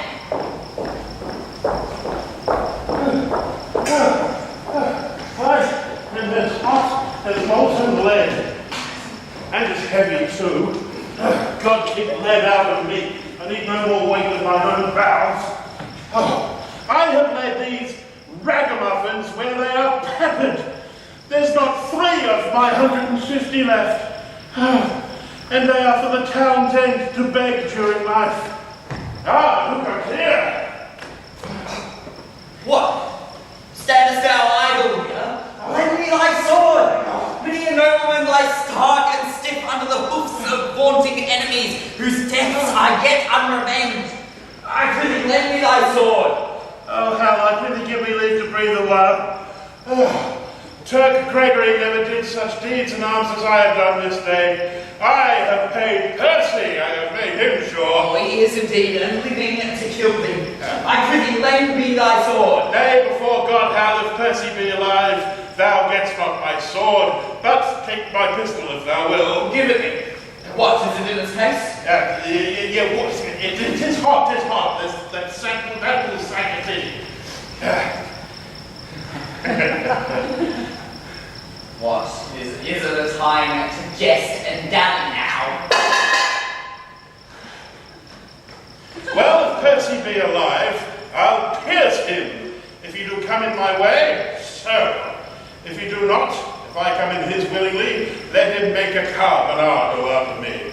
Give me life, which if I can save, so. If not, honour comes unlooked for. Oh, and there's an end.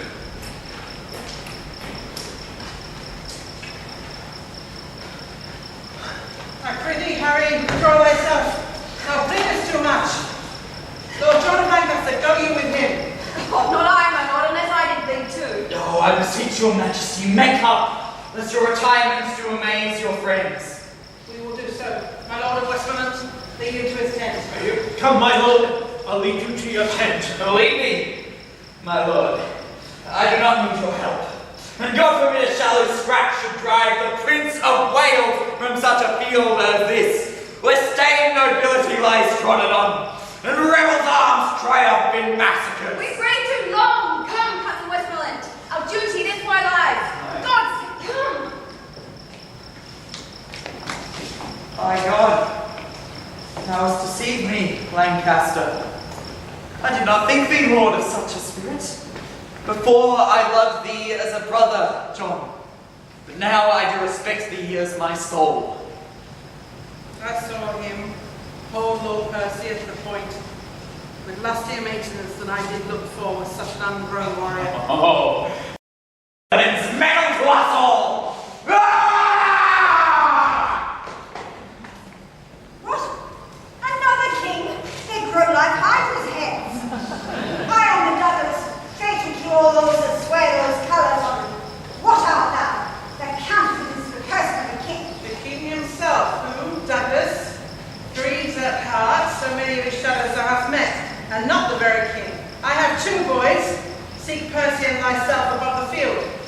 seeing thou fallest on me so luckily, I will save thee and defend thyself. I fear thou art another counterfeit, and yet in faith thou bearest thee like a king. But mine, I'm sure thou art, wherever they be, and thus I win thee. Hold up my head, vile Scot, or thou art like never to hold it up again. It is the Prince of Wales that threatens thee, who never promiseth, but he means to pay. Cheerly, my lord, how fares your grace? Pray and breathe a while. Thou hast redeemed thy lost opinion, and showed thou makest some tender of my life in this fair rescue thou hast brought to me. Oh, God, they did me too much injury that ever said I hearkened for your death. Make up to Clifton, after Sir Nicholas Gauzy. Go.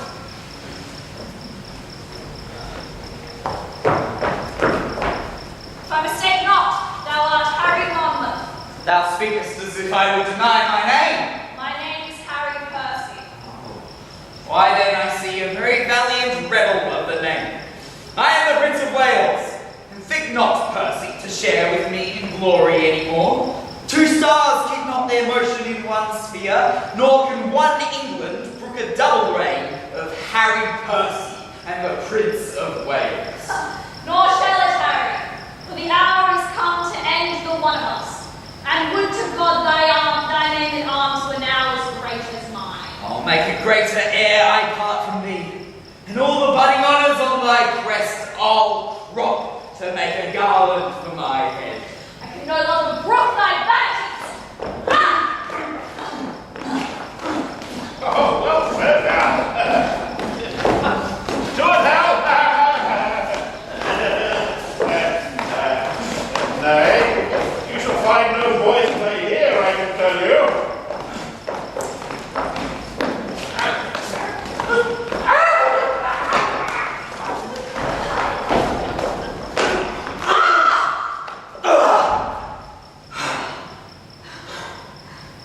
Oh, Harry, hast thou robbed me of my youth? I better brook the loss of brittle life than those proud titles that thou hast won of me. They wound my thoughts worse than thy sword my flesh. But thoughts, the slaves of life, and life, time is full, and time that takes survey of all the world must have a stop. Oh, I could prophesy, but the earthy and cold hand of death lies on my tongue. No, Percy, thou art dust, and food For worms, brave Percy. Fare thee well, great heart. Ill-weaved ambition, how much art thou shrunk?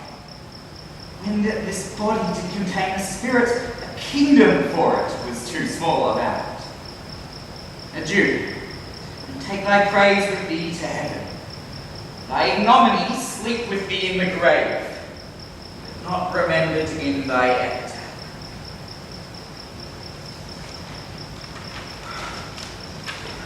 What? Old acquaintance? Could not all this flesh keep in a little life? Poor Jack, farewell. I could have never spared a better man. Oh, I should have a heavy miss of thee, if I were much in love with vanity. Death hath not struck so fat a deer today, though many dearer in this bloody fray. Endowed will I see thee by and by, till then in blood I noble Percy lie.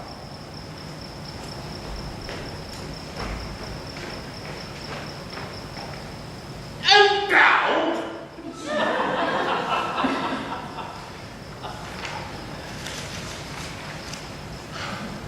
If thou endow me today, I'll give you leave to powder me and eat me too tomorrow.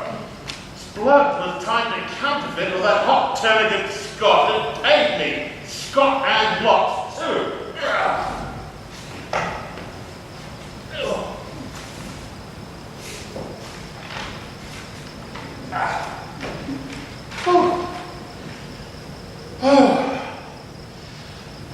Counterfeit? I lie. I am no counterfeit. To die is to be a counterfeit.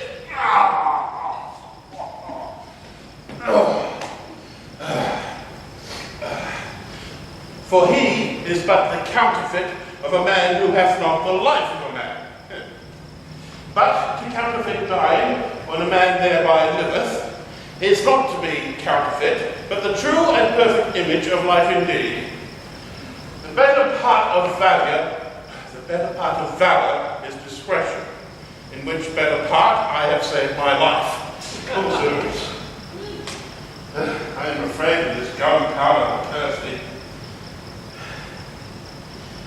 Though he be dead, how if he should counterfeit too and rise? By my faith, I am sure he would prove the better counterfeit. Therefore, I'll make sure, yea, and I'll swear I killed him. Why may not he rise as well as I? Nothing confutes me but eyes, and nobody sees me. Therefore, sirrah, ha-ha! With a new wound in your thigh, ha-ha! With a new wound in your thigh, come you along with me. Come, Brother John, full bravely hast thou fleshed thy maiden sword. So turn up here. Did you not tell me this fat man was dead? I did. I saw him dead, breathless and breathing, bleeding on the ground. Art thou alive? Or is it fantasy that plays upon our eyesight? I really speak, we will not trust our eyes without our ears. No. Thou art not what thou seemest. No, that's certain, for I am not a double man. If I be not Jack Falstaff, then I am a Jack, and there is Percy. If your father will do me any honour so, if not, let him kill the next Percy himself. I look to be either Earl or Duke, I can assure you. Why, Percy, I killed myself, and saw thee dead. Didst thou? Lord, how this world is given to lying. I grant you I was down and out of breath, and so was he. But we both rose at an instant, and fought a long hour by the Shrewsbury clock. I'll take it upon my death, I gave him this wound in the thigh. If the man were alive and would deny it, zoons, I would make him eat a piece of my sword. This is the strangest tale that ever I heard. This is the strangest fellow, Brother John. Come, bring your luggage nobly on your back. For my part, if a lie may do me grace, I'll gild it with the happiest terms I have. The trumpets sound retreat! The ladies out! Yes! Come, brother, let us to the highest of the field, to see what friends are living who are dead. I'll follow, as they say, for reward. He that rewards me, God rewards him. If I do grow great, I'll grow less, for I'll purge and leave sack, and live cleanly as a nobleman should do.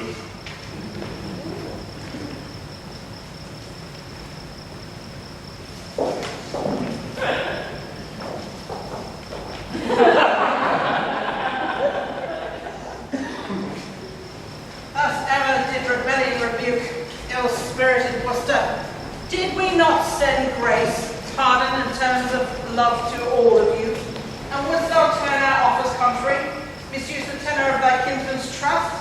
3 nights upon our party slain today, a noble earl, and many a creature else have been alive this hour, if like a Christian thou hast truly borne betwixt our armies true intelligence. What I have done, my safety urged me to, and I embrace this fortune patiently, since not to be avoided falls on me. Bear Worcester to the death, and Vernon too. Other offenders we will pause upon.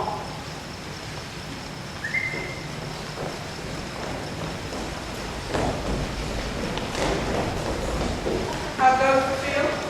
The noble Scotch Lord Douglas, when he saw the fortune of the day quite turned from him, the noble Percy slain, and all his men upon the foot of fear fled with the rest. Falling from a hill, he was so bruised that the pursuers took him. At my tent the battle is, and I beseech your grace I may dispose of him. With all my heart. Then, Brother John of Lancaster, to you this honourable bounty shall belong. Go to the Douglas, and deliver him up to his pleasure, ransomless and free. His valour shown upon the crest today taught us how to cherish such high deeds, even in the bosom of our adversaries. Thank you, Grace, for this high courtesy, which I will give you immediately. Then this remains, that we divide our power, rebellion in this land shall lose its sway, meeting the check of such another day. And since this business so fair is done, let us not leave till all our own be one.